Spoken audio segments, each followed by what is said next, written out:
Oh, you see, Cody, repping some Ted Lasso. Boy. Brett, you need to watch it, bro. Just watch the fucking show. You will laugh. You will cry. You go poopy. Remember, it's just poopy. Let it flow. Yeah. Hi, just like in the sewer. Bingo, El Ringo. Speaking of going poopy, when I was at the racetrack, you know, the little advertisement came on over the speakers, and they're like, "Hey, we're hiring. Work at Racetrack. We've got great employee benefits. Like, there's some gas discounts, and there's fun employees that work with you. We got hot dogs. Ooh. Come work at Racetrack." It's like I was like, Costco. hot dogs, dude. On this video, I'm going to show you how to make hot dogs in the microwave. $8.75 an hour. Actually, funny enough, dude, the highest paying jobs I've seen around here have been the fucking Always gas stations. right? Yeah, Wawa, I think, started that shit. Not everybody's from this area, so they don't know what a Wawa is, and they hear about it when it's always sunny in Philadelphia. It's fucking terrifying to work at them half the time. Oh, been there. You'll never live until it's 2:36 in the morning and you gotta deal with a cokehead from Biloxi. By yourself. It's fun. By yourself. Anywho, you know what else is fun? What's that? Doing a podcast. And even better than that is doing 100 episodes of a podcast. Happy 100 episodes, everybody. It's MAMS.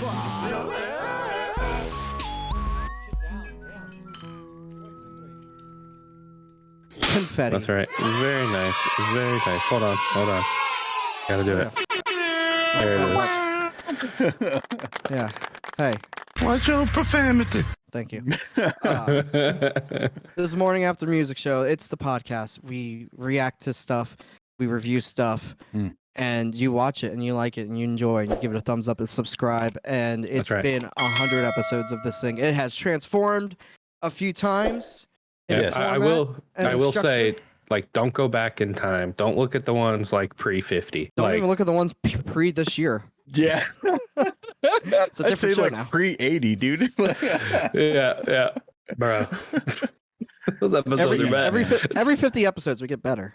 Do you have a favorite episode or album that we've reviewed so far? Oh yeah, for sure. I got one. Yeah, Easy. go for it. Okay, so music. I think this is people who listen to this are idiots.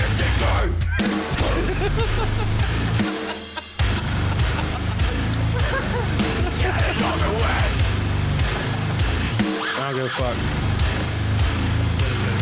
Get it off the way! Listen, I'm a goddamn boomer now. God's a bunch of idiots. You idiot music. This might have been episode 75 maybe or 70, something like that. It was the Black Parade episode. Black Parade episode? Okay. No, Black Parade was like 25, dude. It was a long time ago, yeah. Listen, it was a great episode because Cody had this whole entire bit. He walked off. We came back and his eyes were Now, boys. Oh shit. Jesus Christ. When I was a young boy, my father took me to the city to see a goddamn marching band. Because this is back when we did a live show, and he just like walked off screen, came back, and he had eyeliner on and like the whole entire outfit and everything. Yep. Black Parade is so good. I had Steph did my makeup earlier that day, and that's why I was wearing the sunglasses for the reveal. I didn't even realize. The whole time I was just like... Just waiting, just ready. It was so good. That was a great episode. Yeah, no, that was going to be my answer too, to be honest. Hey, listen, it's okay. It was a fun one. It was. Brett, what about you? Oh man, Bloodywood episode, Brett. That's your favorite episode. That was the best one. I'm gonna say Bloodywood, During Gray, Wolves at the Gate. Those have been my favorite episodes that we've done. The ones where we had mental breakdowns, like while we were recording them. Yeah. The ones where everything almost ends and we don't have to do this anymore. And what's crazy is because we did those live, you could see the dread just like flush over our eyes in real time. We were sitting there and like I got up at one point. Like we can't do this anymore. It was bad, man. It is fun to shit on stuff. Listen, we've done this shit for 50 episodes plus in a row. We had a good run. We're gonna reassess. All right, we're not dying. We're not disappearing. No, it's honestly I'm gonna say the Kingdom of Giants one. Because That was first a of cool all, one. That was a great one. it was just such a standout, out of nowhere album for us, Yeah. Mhm. which was funny. It was also the first one that we kind of thought about doing this. You know, that was like, I think that was our last. That was of the last old way. old format, yeah. But Yeah. that was also Before we that were was just like, fuck it, let's just record it. let's Mhm. record it and you know do the format we're doing now. But like that was the first time we had one of the artists actually reach out and be like, "Hey, that was Right. cool what you guys did. Thanks." I think the guitarist from Kingdom of Giants is in our Discord right now.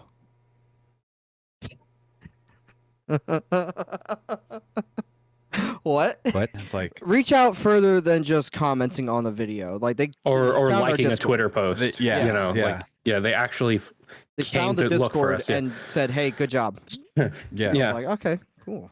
Yeah, That's a good point. That was cool. That was a big moment because I know that was a lot of big help to push it to this side of the format. You know, that was a big inspiration moment. I also think guess. some of the episodes we did with Tati were really fun too because we had that extra perspective. Mm-hmm. You know, like a different listener and then just us three the entire time. That's a very poignant point that I think we all need to pay attention to. I feel like we were all kind of the Green Day ones. You know? Yeah. Except for Yeah, me, a I was a little Blink-182. I'm not saying I hated You were Blink. the Blink-182 I'm person? just saying. Blink-182 person. You son of a. Son of a bitch. I'm sorry. I was a CKY person myself.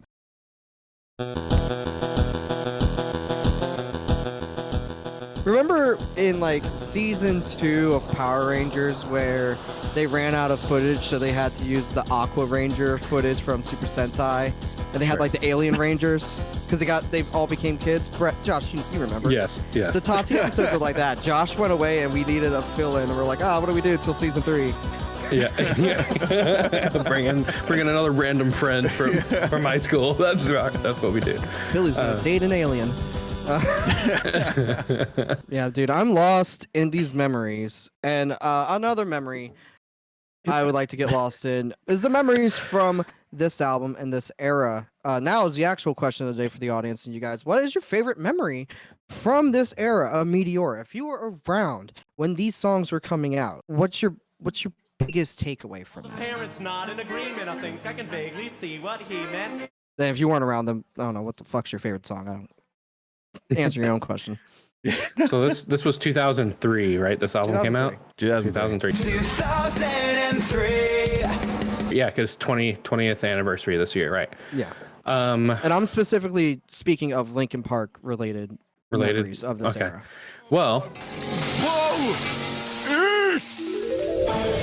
Forget about what that word means. There's a fire breaking out in the language lobes. We need to get out of here. The door's jammed. Push harder.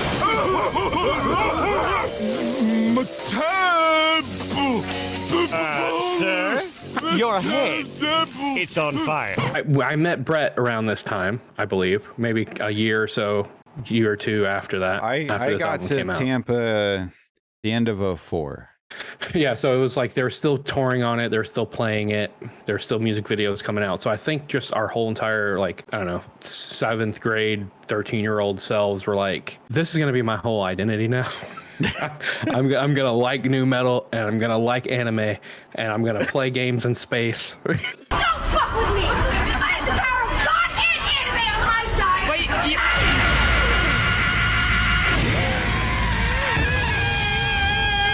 Right, like it just became that. It was a perfect storm of shit. Yeah. It really was. It was. I think that was kind of like what the defining moment is, that the vibe of everything just really resonated with me. Like I said, the anime, the space games, Halo was big at this time. AMVs, baby. Yeah, and Trunks is sad. Gohan died. Right.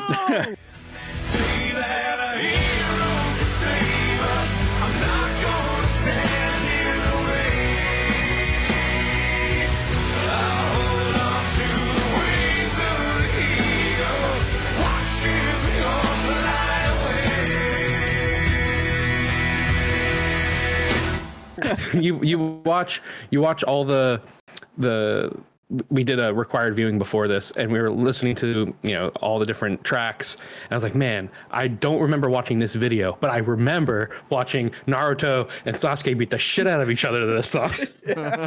Because anime music videos were like the biggest thing at that time.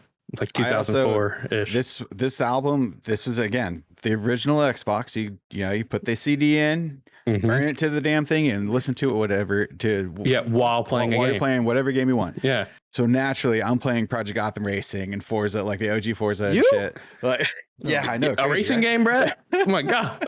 I think I talked about this before, but like back then, I had it was this album. And then Dark Light from Him, when that came out, that was on repeat. And then eventually Features from Jimmy Eat World, and then Define the Great Line from Under Oath. And that was pretty much it that was on that Xbox. Yeah.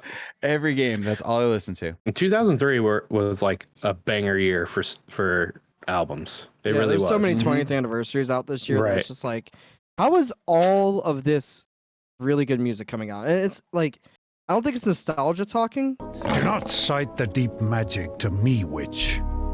I was there when it was written. But it's just like, no, these are like seminal albums that everyone agrees are like, even if they're not the best, they're really generation good. defining. Yeah. Yeah, I don't want to go off into a whole tangent on this, but I do think this was coming into pretty much the last era of pop music that was real music. You know, this is because right after this is as soon as we start getting into high school and stuff, that was, the Katy Perry's, Lady Gaga's, that kind of music was coming out. I wanna roll with him, a hot pair we will be. I don't give a crap about whales, so go and hug a tree. The Little Johns of the world. Yeah. Right. Yeah. Like there's a shift. I think the 90s being trying to keep the tangent short. The 90s being so heavily influenced by like the grunge and the punk. Popular music at that time was that, even though it was like an alt culture, and that kind of led into the 2000s up until like 2005.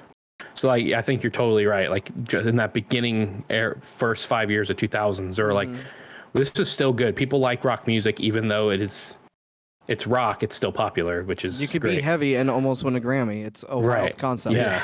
Well, I'm a heavy metal rocker. Are you? Yeah. If there was a heavy metal song about me, what would it be called? Jackass. What's that? Jackass. Jackass would be my song. Let me hear a couple lyrics. You're a jackass. That's a hit, dude. My favorite moment is probably just all of it. Like you said, Josh, like we're all getting into like being older. Hybrid Theory was the start of finding my identity in music and all that stuff. By the time this came out, oh, dude, I'm fully autistic in it. Like, it's just, I know everything about him. I've fucking all the music videos. All it is hyper focus. It's the Korn best of album. It's oh god, yeah. We all listen to that shit. Like, it's true. That's true. Yeah, this was fully on your way of, hey, I'm starting to really pay attention and love this thing called music. It's not just a random thing I listen to. I'm paying attention to it. And going back and hearing all this stuff, I kind of realized that. This album leads to all of this. I feel like in that time, it took more effort to be a music fan. Right? You can just be like, let me look it up on my Spotify, because that shit didn't exist. Yeah, if you try too hard, you'll kill the family computer. Right. So it's like, if you really cared about music and wanted to do music, you were like getting the books and the CDs and the lyrics books and all this other stuff to watching like the making of the videos and learning how they did the fucking Somewhere I Belong. Yep, staying up late and watching Headbangers Ball on MTV too. Dude, they like Gundams too. It's wild. Yeah, it's like you had to actively participate. You couldn't just be a tertiary listener. Honestly, though, like back then we had all the MTV shows, they would be on it. They would host for a minute. So you're hearing them just talk and be humans. And that's what they're doing. YouTube content before YouTube content. Yeah. Oh, man, am I glad to see you all again. Welcome back to my show. Yeah, it's the vibes. It's the vibes, man. It's the vibes.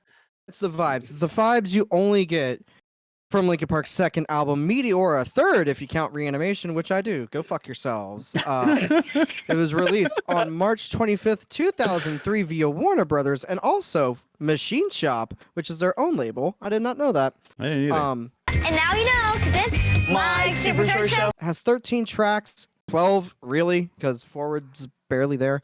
Coming in at 36 minutes and 35 seconds. And the 20th anniversary has a fuck ton. I'm not doing that math. The performers were, of course, Mike Shinoda, on the rapping, vocals, samples, strings, guitar, piano, keys. Brad Delson on guitar, Dave Phoenix Farrell on the bass, Rob Bourdon on the drums, Mr. Joe Hahn on the turntables and samples, and the one, the only, the GOAT, Chester Bennington. Chester.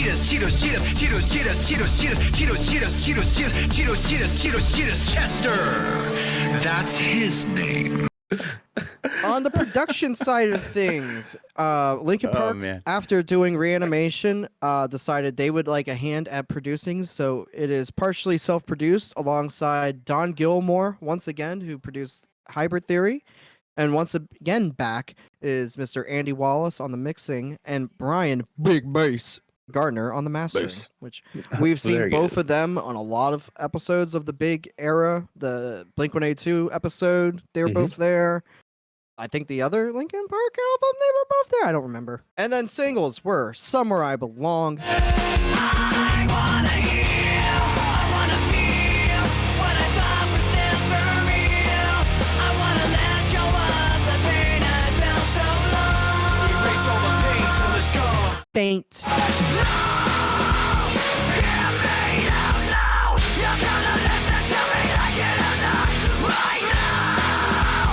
Numb.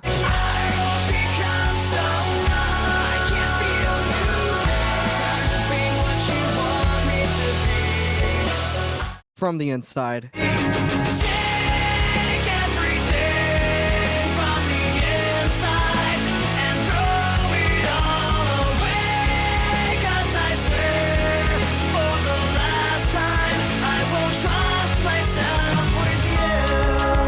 And breaking the habit. I don't know what's worth fighting for, or why I had to scream, but now I have some clarity to show you what I mean. And then with the 20th anniversary, Lost. I'm lost in these memories, living behind my own illusion. And fighting myself. But every time I think I got everything put back together, I end up making more regrets, Falling from grace, I watch it all come apart, knowing I could have changed it all from the start. Fighting myself, I always lose. Fighting myself, I always lose. Those totally could have been all in the album. But then we would have like, I think there's 4 new tracks or unreleased tracks. So we'd be pushing like 18 songs, right? 17, 18 songs. It'd be over something like that. I'm sure. It's a little much for the time, I think, but they work really well. Loaded back then, for sure. Yeah. But they work really well. We were just saying when we were doing our required viewing that like literally they could release that song like today and not say it's a 20th re-release or whatever, and no one would know because it sounds that good, especially Lost. Oh, Lost is so solid. Mm-hmm. So we have seen Linkin Park 2 other times previously. We tend to do them since they're such an important band for the 3 of us on the big episodes. So episode 50 was Hybrid Theory. Y'all remember where it is. It's really easy because it's way up there. Carter, hand me my thinking grenades. Where'd you get these? Shh, Carter, I'm thinking. I mean, it's got to be like 9-3.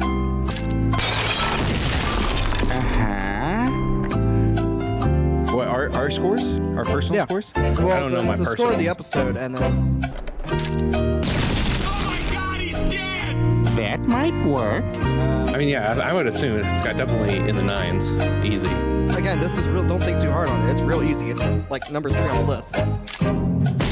What's happening? I got it. Where's the list? 9.51. Ooh. I was staring at it, so I can't help Yeah. it. Dude, just pretend. It's fine. No one knows. True.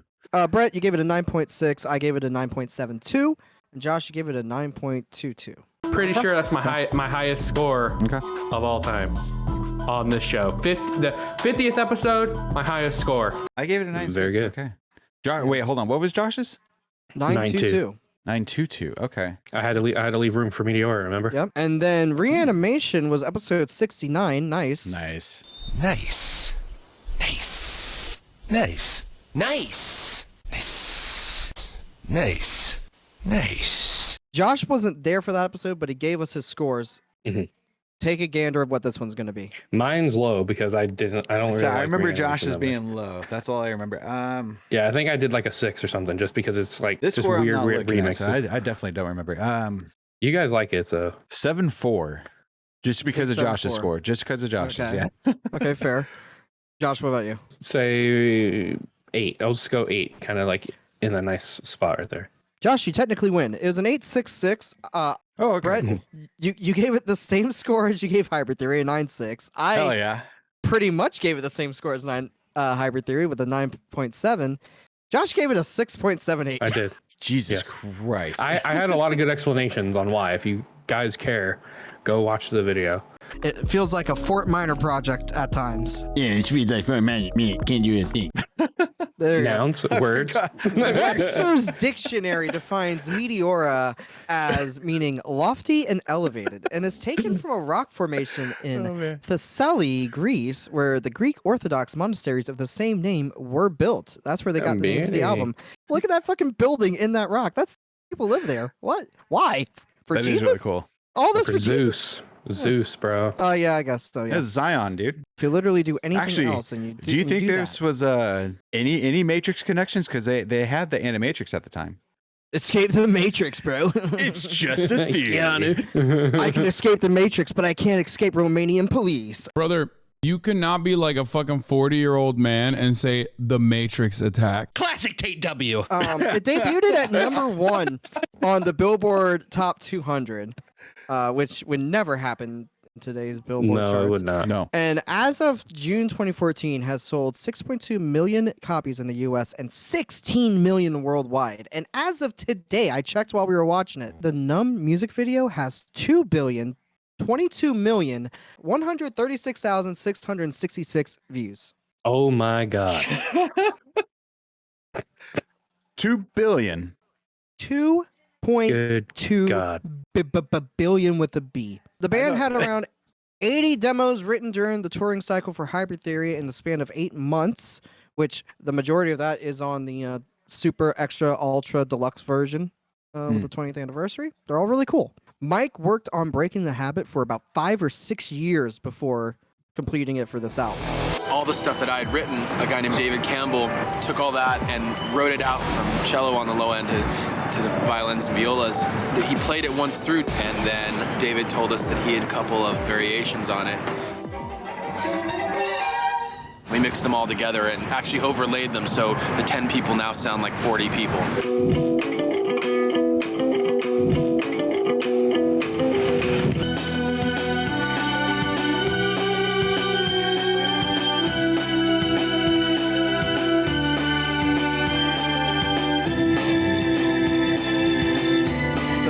Was a baby for him.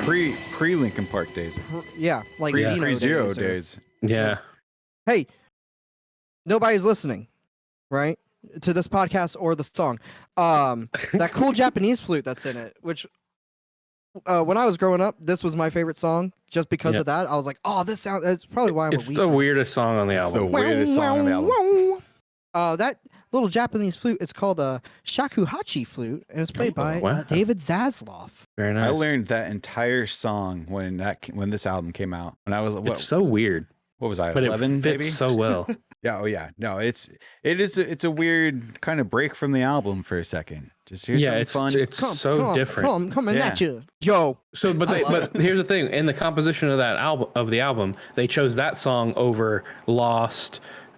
Fighting for myself, I think is the other one. All the other like weird little unreleases. So they chose that one for a reason. Nobody's listening. Maybe they needed a break in the sound of new metal or whatever. I don't know. It's just such a weird shake, but it works. It's an awesome song. Yeah. Every band needs one weird song on an album to kind of break up the monotony. Yeah. Also, just you straight get new metal you get forever. that. You get the Han song, and then you go into Session, Numb, yeah. and then Session, and then and then you're done. And it's like, I don't know, it feels like the album's an acts almost. It's like a play to a sense.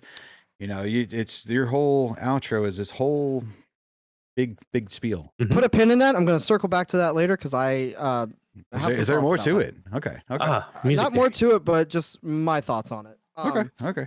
And then the 20th anniversary was released on April 7th of this year. It has 6 discs and 3 DVDs. You want to know how much stuff is in here? If you can see the back of this, look at just the track listing of things. It fills the entire back of the box. So we've got the vinyl, Meteora live in Texas, live in Nottingham. We have Meteora CD, LPU rarities, which is the fan club rarities, live show rarities, and then the Lost demos, which has all of these songs that we wrote at the time that haven't been released, including Lost, Fighting Myself More the Victim. We got the DVDs, Making of Meteora, Better in Stadium Show, Live in Seoul, Live in Manila, and then Live in Denver, Project Revolution. Actually, one of the DVDs right here, the Work in Progress DVD, is one of the most substantial things in the whole package, even though it's the smallest thing on the back of the box. I had the DVD CD combo for Live in Texas. Everyone did. It's that was so good. one of, probably still is, one of the best live albums. Because live albums are hard to do. They always sound like shit. But this especially one back did not. then. It But sounded everyone did 'em. great. And I loved watching the DVD as well. That was so much fun. Dude, between this and Bullet in a Bible, that was Yeah, so all good. I needed. Oh, dude, we were so We were spoiled. spoiled with live DVDs. We really were. Bullet in the Bible, the AFI one. Yeah, I Venus was just Doom thinking that for too. him. Yep. Like, oh, dude, the mid 2000s for live DVD content, so fucking good, dude. So another fun fact for all this stuff.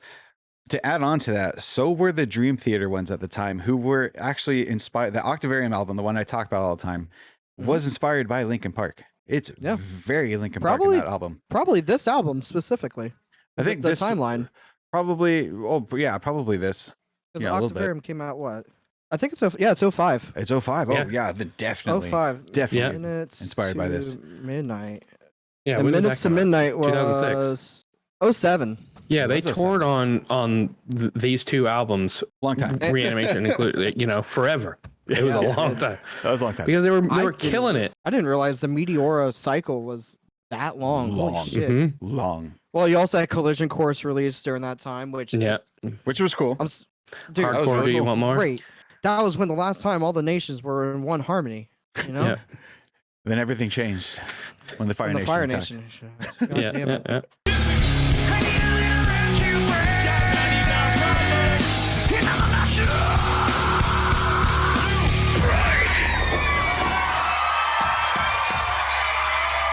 Damn, son. We're already halfway into it.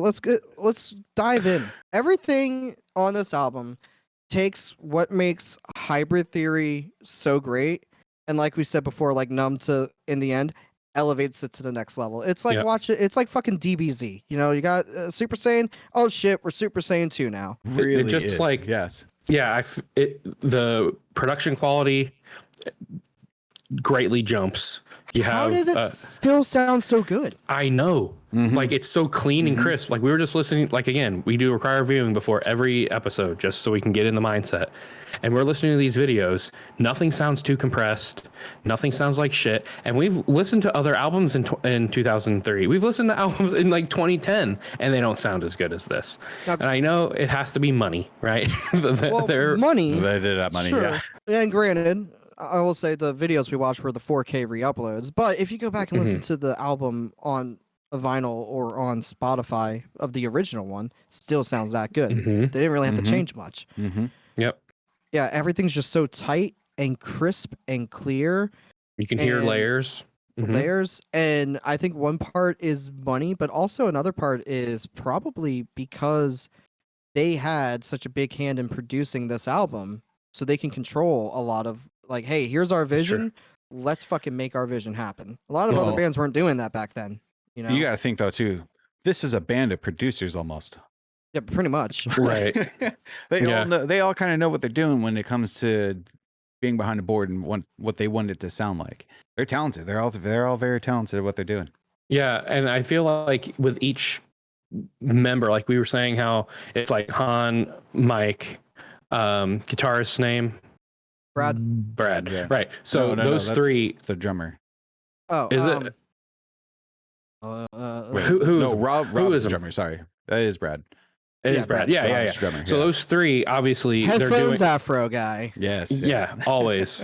But they're definitely writing everything, compiling everything, making every demo, and then like bringing in the other ones. Like, okay, can you put a beat on this? Yeah. Right? Can you write some lyrics to this? Bass player, show up later. Like, you know. But what I do like though is that they still put space for Phoenix. Mm-hmm. Like he's not like shredding on bass, but it matters to the overall composition of the work. No, a lot of it is just there's no egos in this band. Mm-hmm. No one's trying to outshine the other. They're all trying to support this the team. You know, it's a team sport in this fucking industry. Mm-hmm. And like, cause Brad could easily, you know, be like, he's probably a very talented player, right? You have to be to some degree, but the guitar parts, they're the easiest fucking things in the world, right? Yeah. For the most part. He power chords, yeah. But never once is he's like, hey, I want to show off. He's like, no, what does the song need? How can we make this song sound the best that it can to match the lyrics and to match the vibe? And same thing with Phoenix. Like, he's probably a very talented bass player as well, technically wise, right? But just sits in the pocket because is what required. Right. It keeps it clean. Yeah. Yeah. You don't overcomplicate shit. Mm-hmm. Right. And we always say that too. Almost every podcast that's like, man, when we were trying to write music, why did we always try harder than what we could actually do? And it's because we didn't know a person who could play keyboards. Right. If we just had that one person, that's all we needed. Yeah. I think especially with this album, it's a lot like how I always say what made him work so well was the fact that they knew the vibe that they were going for, and they never tried to steer too clear from that. Like, sure, they build upon it, but like they were a rock band at the heart of it. Everyone had their roles. They played their roles. It's perfect. So we talk about this is a very important moment in us growing up. We're hitting puberty. There's chemical imbalances happening, unbeknownst to us. Well, could it be the ice cream you dropped on your pants? Yeah, but I'm also growing hair in my private part place. Ew, gross. What are you, some kind of sick werewolf freak? Can anyone tell me what's happening to my body? This was probably the first instance I remember where, like, hey, depression might be a thing, you know, and leading on down, you know, the line of where Linkin Park ends up, unfortunately. Like, I remember specifically just trying to connect with my mom because, like, I was feeling like, you know, Blake was born, he had health issues, I'm going through all these changes and stuff, and I'm being kind of just, you know, pushed aside. I'm not angry about that, it's just what happened. So I'm trying to deal with all this stuff by myself, and I'm trying to, you know, connect with my mom and shit. Because just us. It was just us for so fucking long, right? I remember Numb was on the radio, and in that moment provided me the perfect point. Like, look, this is, they're saying exactly what I'm feeling. I'm numb. I can't feel anything. Something is probably wrong. Granted, we didn't look into that, and here I am 20 years later, undiagnosed autism and depression, but it started the conversation, and that's what led to me and my mom having such a good relationship. After that moment, I think really got to her, and she understood, like, hey, we should probably build a relationship beyond just mother and son, and like actually like each other or something like that. You know, that's when she started caring about the music I was listening to and all that shit. That's how we got into Him together. And every time I hear Numb, I think of that moment. I could see it visually in my head. I was at the Walmart parking lot on Gun Highway. Like, I think in front of the Amscot. We pulled aside because I was having a fucking mental breakdown, and I was ready to jump out the car. Like, you know, as you do at 13. Right, yeah. Of course. Hi, Mr. DeVito. All right, so I am here at the spot where I once had a mental breakdown with my mom, and we listened to Linkin Park's Numb, and we had a moment. Here's the best part. I just told her about this like a few minutes ago. Didn't remember a thing. So that's funny. Yeah, it's a urgent care now. I don't know what it used to be. Hell, it could have been over at that Amscot, way over there. These people in the car right there are probably very confused. I'm gonna go get Wendy's now.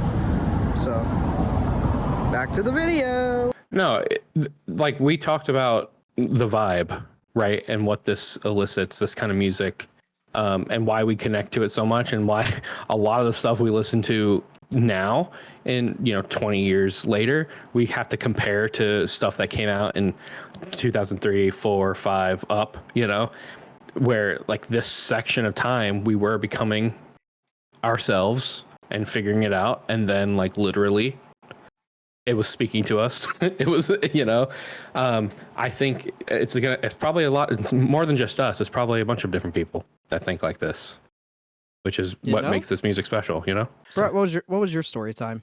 Oh man, I'll keep it quick. It was. What's you that? told us about the painting with the elephant. Yeah, I told painting from the Meteora. painting. That's pretty cool. I have we had I don't know why. Just mom had these random paintings that she'd get through work, I think actually, and we had the long-legged elephant, but we had that like right above my staircase, going in our house, and so when the video came out, I was like, oh my god, no way, to that, and it was kind of cool. It was kind of nice little personal connection to it. The other story I had like that was kind of also a little bit more meaningful as well was this album was what I was listening to when I moved from Vegas out to Tampa. So that was I remember the last night, one of my last nights in Vegas, I was sitting in the office. I was like crying my eyes out because I was moving. I was like, I'm not going to have my friends anymore, blah, blah, blah. Because I was like 11, 12 years old, something like that. Yeah. Yeah. Going, this was 6th, 7th grade, it was a weird time. So important times. Yeah. And development wise. It freaked me out for a minute, and this is what I was listening to, and that kind of moment just kind of always stuck with me. Now I'm like, I don't give a shit. Yeah. that move is probably for the best, but it frames that moment in time. Oh yeah. Because of that, because I remember that moment in that office, and then all a million other memories come back. It's just kind of opens the floodgates, basically. It's like with Hybrid Theory. I remember specifically listening to it while drawing this giant poster board. I was basically making my own Dragon Ball Z poster with my own characters, and I was just using the album as inspiration. That's cool. And then I got told I can't draw anymore because I was just drawing on schoolwork because school was stupid. Something else. Okay. Side story, something like that. I can't remember if I've told this story or not. Back then, I would draw the Zoids, from the cartoon. One of the best mech shows ever. I would draw them on both sides, and then cut that out, and then as I'm stapling both sides together, I would fill paper in them, so that it was like a 3D cutout drawing of the Zoids. I do this shit at fucking 10 years old, like. Yeah. All right, my people looked at us and was like, "Yeah, these kids are fucking normal, right?" Yeah. The fuck. We're all in gifted class too. I know. Just look at us. It's like, what do you? I can't wear shirts with tags in them. Fucking school. I can't either. The tag off of the shirt when I know. It's like you're telling me, fuck off. Listen, they're itchy, okay? No, my autistic thing that bugged me was why the fuck is this song called Figure .09 and it's track 8? What? Gambit, come back here. Always bugs the shit out of me. But that's a great song too. It's a great song. And guess what? I figured out a fix to that last night. So I'm circling back to that thing you said earlier, Brett, about placement and everything. Mm-hmm. There are two things I noticed while listening to this album that I think could have been switched around to make it flow better. One is session. I think session should either be between Breaking the Habit and From the Inside to try to act as an intro to the last act, or they're faint for the same reason, and that would push Figure 9 down to track 9, and that would make more sense. But like I played around with the placement last night, just listening to the transition. It always struck me as forgettable and weird because it was just Cure for the Itch 2.0. It's the same placement as Hybrid Theory's instrumental, and it's just like it's not as good and memorable as Cure for the Itch. So put it in the midpoint of the album to intro side B, perhaps. I actually prefer it. You do? Over the two, yeah. Only because the in Hybrid Theory it was definitely much more original at the time, for sure. I'll give it that. But there's something about the flow of the actual track itself that I'm like, I don't know. Yeah, I'm not knocking the song in Vibes any with me way. more. It just vibes Yeah. with me more. I'll tell you right now. I'll skip an instrumental. I'm sorry. On these? On almost every fucking album I listen to. If it doesn't work well after my first, like, I need to hear like 5 seconds of it. And if it's not something that's piquing my interest, I'm like, this is useless, and I'll move on. But that's just how I listen to the music. I don't know, like, it's fine, it's cool, but it's just like, in my brain, it's like, why is this here? What is the purpose of this? Like, you had Linkin 4 Park, unreleased, but you had 4 lost demos. You couldn't put one in there? Sure. What's the point? Did you run out of songs? No, clearly you didn't. So what are you doing that for? Like, I understand an intro, and I understand if you're gonna place it in the center for like a side to B side. Like, I understand that. Yeah. I understand an interlude, but like, it can't be a full song, and it's got to do something. I don't know. I think just because it's Linkin Park though. That's kind of like because of. I'm not knocking it. I'm just saying I don't the give whole a shit. time. No. Yeah, no. I get. I get the idea of I just random think songs like that. It fits so much better because it's Linkin Park, because he's doing all of those sounds throughout the album. It's just a whole song of them, you know? Yeah. So I think that's the only reason why it fits a little bit better. I do understand what you're saying, because especially when I was younger, I didn't skip it, but I was like, this stands out. Yeah. You know, I would say, like, when you see them play live, and if they do a top to bottom, album play, so everybody else got to take a fucking break, right? Yeah. And then Han's going to press play on his thing, and they're going to go get a drink, take a piss. And then they come back out, and it works perfectly for that kind of thing. It probably works better in a performance sense, but like, now we listen to music that is wholly like digital, odds are, right? The way singles come out now that don't have anything to do with an album, like, it's just the music being released is different now than it is in the past. So it's probably why. I will tell you what on this one, all right? Because there's enough of them, and because they're all doing something, and they don't, they can do all of the things, all of the notes, all the sounds. You can do it all. Yeah, and if there is a need for another guitar, Chester can play guitar.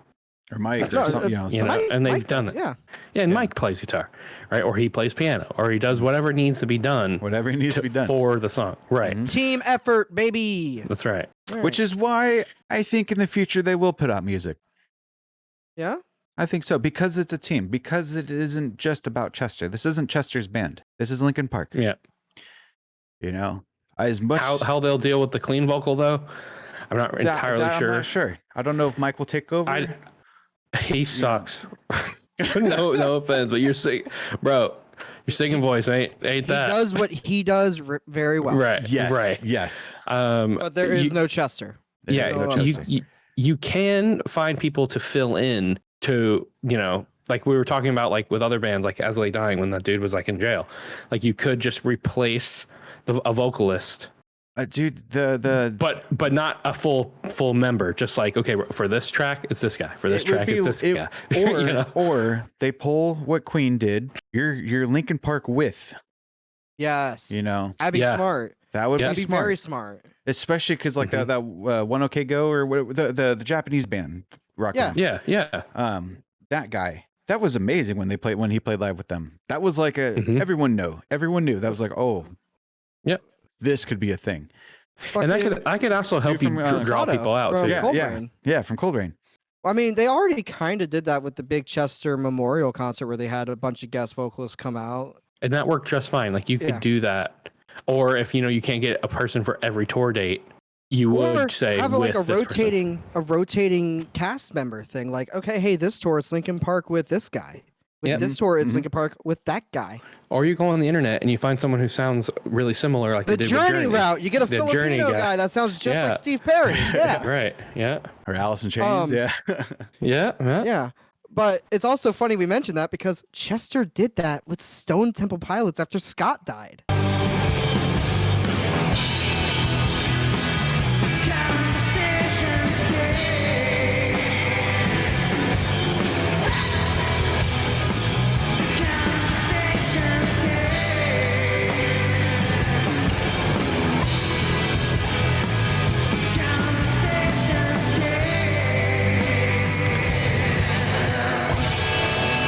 did that exact same thing. Exact same Yeah, thing. no, I think that's a smart play.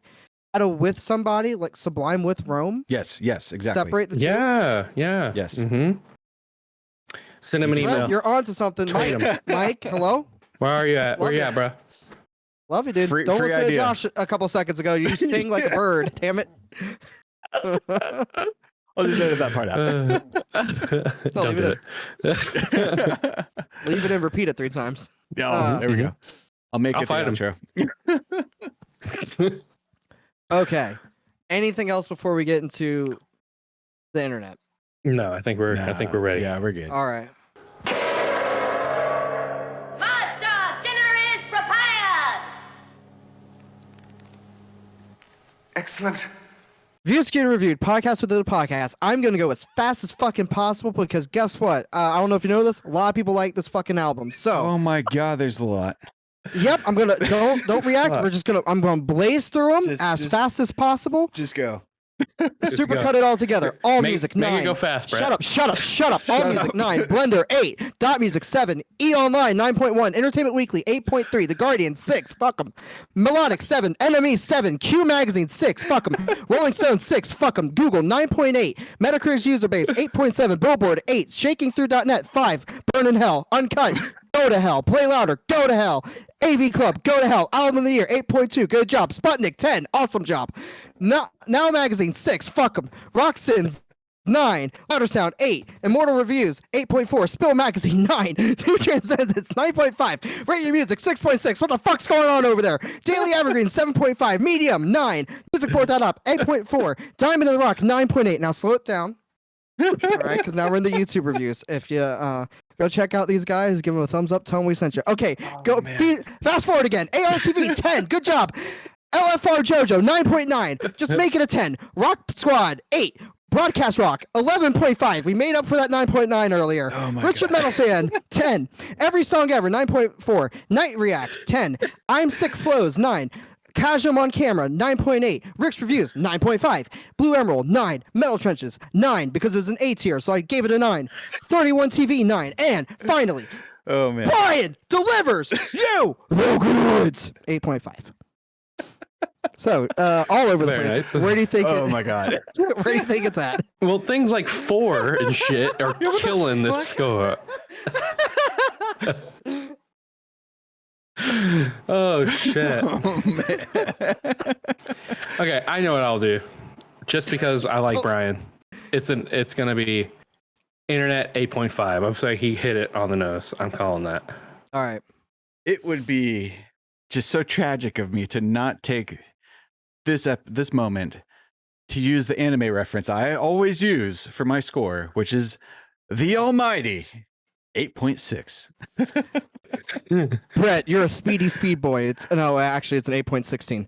Oh damn it. The Forest killed it. Oh man. The 11.5 couldn't fix it.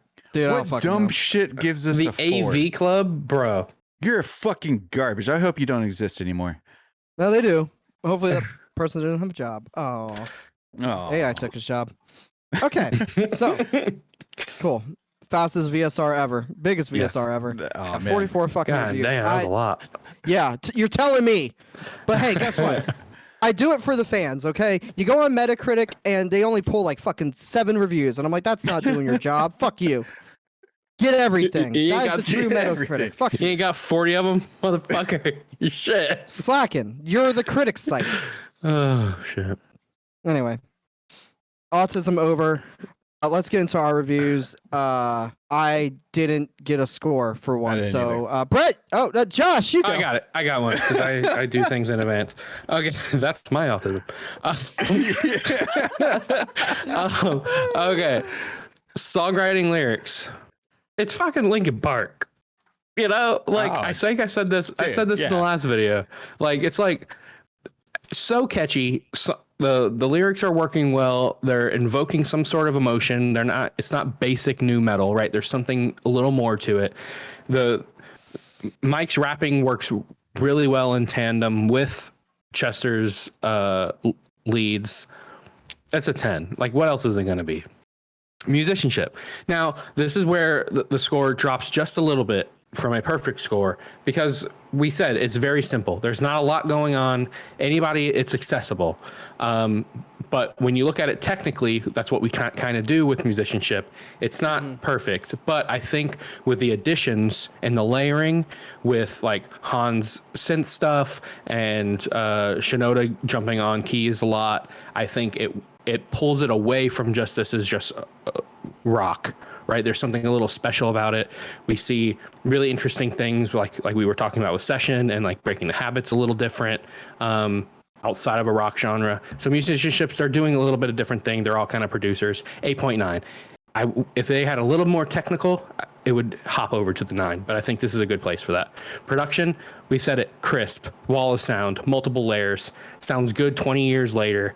Half of these fucking songs were written 5-8 years before they recorded them. So it's like we're in the 90s, okay, and shit still sounds good.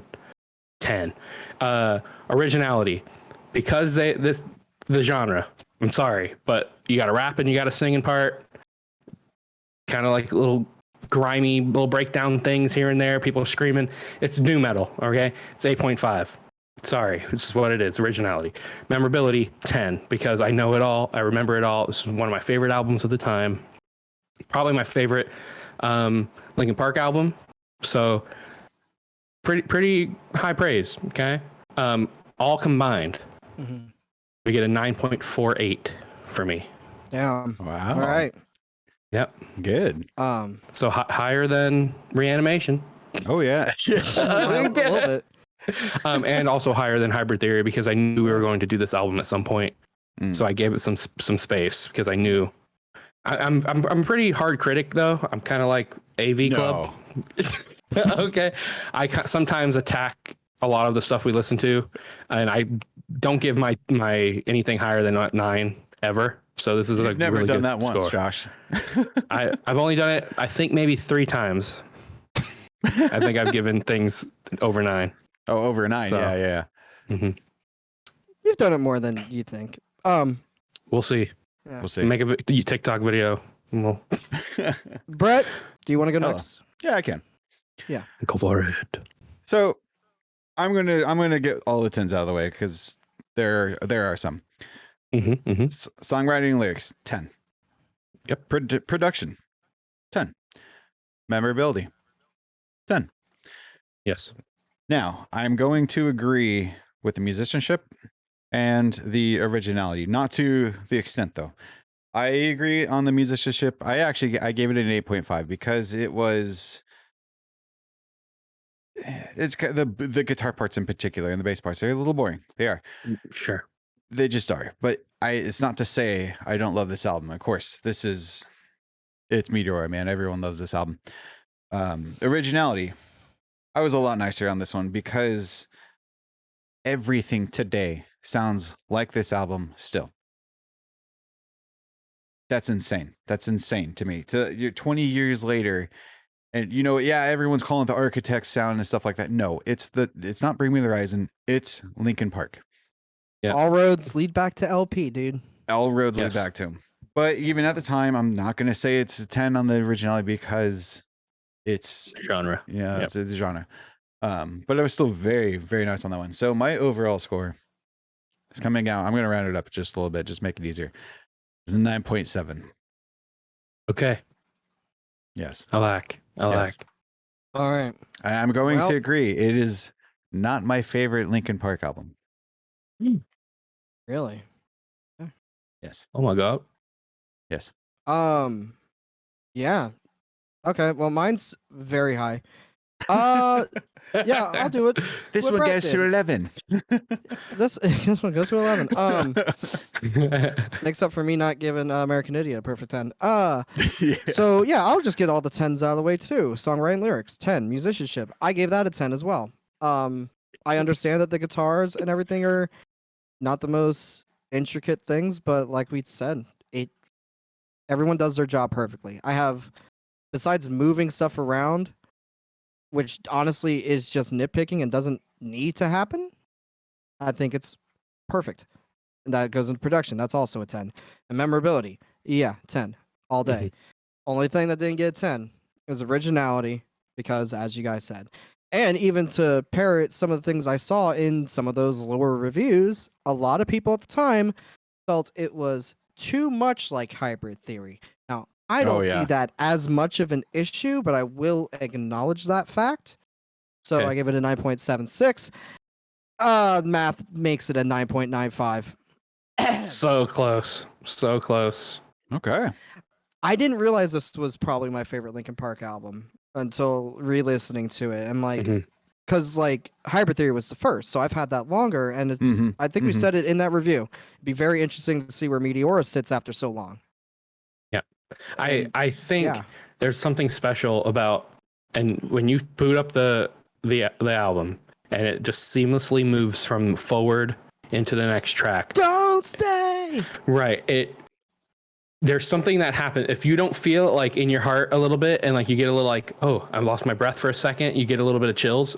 There's something very special about every single track that the intro is not the intro riff, right? There's something special about this. Like, oh, I know it's coming.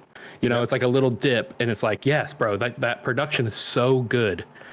Every song makes you feel that way on this album. Every single one of them. Every song is massive. Like the song Massive. That's one of the bonus tracks. It's like they knew. All right, let's head over to the Monolist. All right. All right, everyone got it up? The Monolith of Mosh, yes. Ooh. Oh, yeah. All right, I think I know where this is going to go. Okay, let me start hearing some.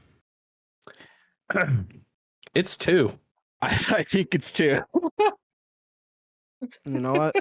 I think it's it's 2. Also, thanks Google Docs, you're the best. Yeah. Which I like this a lot, because even though that August Burns Red at number 4 was very, very good, it would have been pushed out if we did a different album. If we did, Messengers or something, more seminal to them, it would be higher. Not my favorite from them either. Yeah. No, but it's very, very good, and I think that's just technically sound. My Chem, probably top 5 makes a lot of sense. So we'll see how the rest of our. So I don't think anything's beaten the top 3 ever. I don't think there are 2 favorite bands of all time. That's the big question coming up. Yeah. Wow.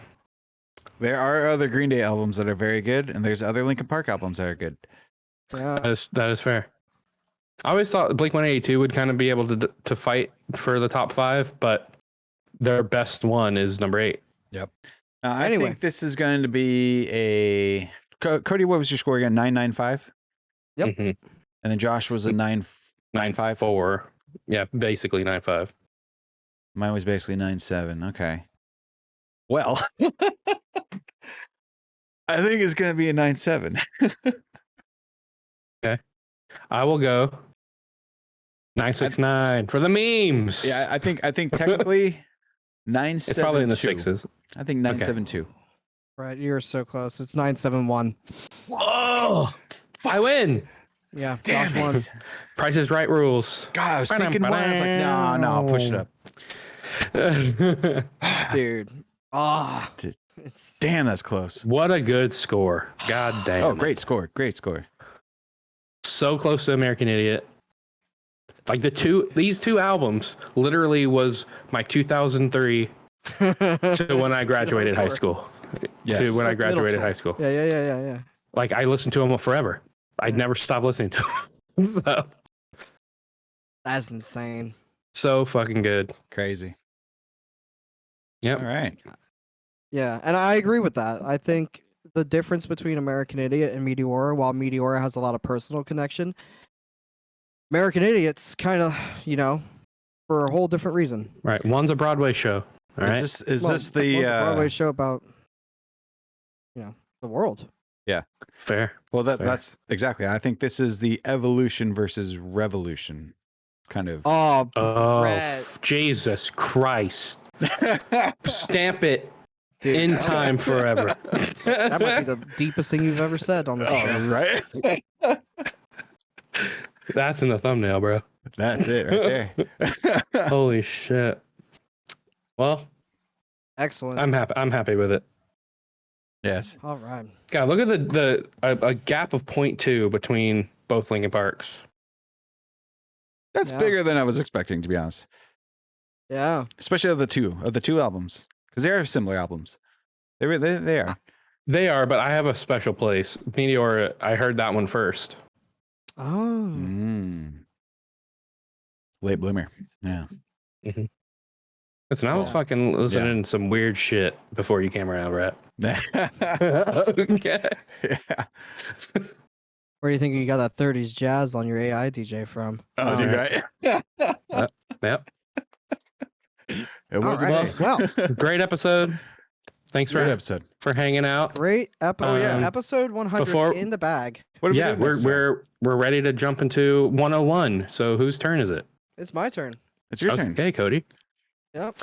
So Bring up the spinner. Yep, all these are new ones. Okay. Shuffle and spin it, baby. Oh no, just spin it. Well, just it's fine. I raised the seconds on it. All right. Okay. Number one. So anticlimactic was fuck. one. Clap, everyone. Clap. Is it Enter Shikari? No, it's not. This is the only Five Enter Shikari. Listen, this is the only time I'm not gonna have Enter Shikari, just because the last one I did was Enter Shikari. Even though they it's got been a new while one now. I know they have a new one. But we gotta go in order. We gotta go in order. Come on. True. Can't have a deer hunter situation. And it's too soon. It's too soon. I'll admit. That's fair. That's fair. Next time it's back on the wheel. Don't worry. Number 2. Give me some sellout shit, Cody. Let's do it. Number 2 was gonna be In Van Animate Heavener. Okay. Okay. Number 3 was Sleep Token, Take Me Back to Eden. Okay. Oh yeah. Forgot we hopped over that. Number 4 was Currents, The Death We Seek. Oh yes. Number 5. I really like that one. Number 5, Brett, was going to be Closure in Moscow, Soft Hell. Ooh. Oh, that just came out, didn't it? It sure did. But the one we were doing is The Amity Affliction, Not Without My Ghosts.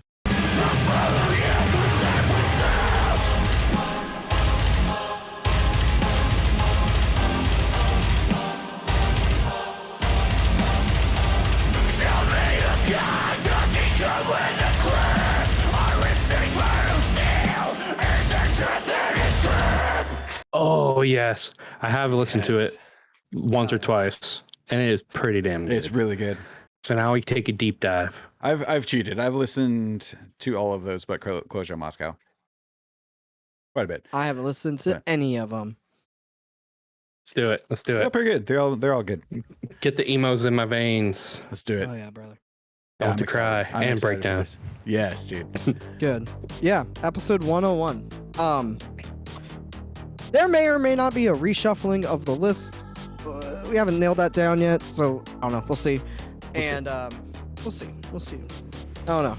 Stay tuned. Join our Discord or our Patreon and all the other things.